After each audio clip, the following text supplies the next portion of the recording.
We can't talk about busted anime weapons without a Zanbato, because they're like a master wand with steroids and a giant middle finger to you, okay? Like Zanbato can cleave through mountains, others can scorch the very earth themselves and get as hot as the surface of the sun. So most Shinigami get Asatsuchi, which is just beginner blades for them to meld their souls into. And imagine you meld enough of your soul where you're able to resurrect your dead enemies that you have slain. Yamamoto, I'm looking at you. A Zanbato might as well be a crayon because it's limited to your imagination. If you have a big imagination, high spiritual pressure, and train a lot and you're really strong, your soul can do pretty much anything. It will form its own identity according to you. It'll be like, you like things going boom? I'm going to be a giant nuke just for you. And all this isn't me getting into Bankai such as Ichigo's, which is so powerful that Yhwach had to defy fate in order to have that thing canceled out because he knew that thing would have wiped him off the bat.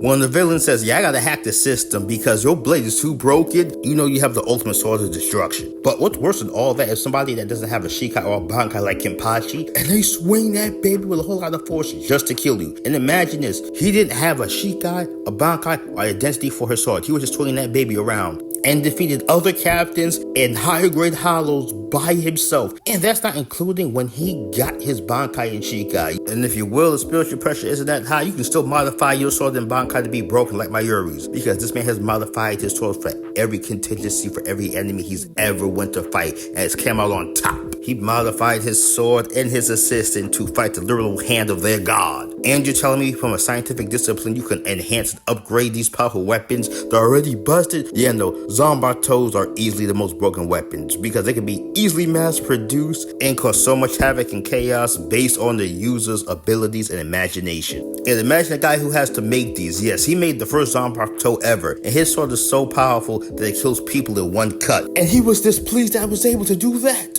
Yeah, nah, Zanbatos are too OP.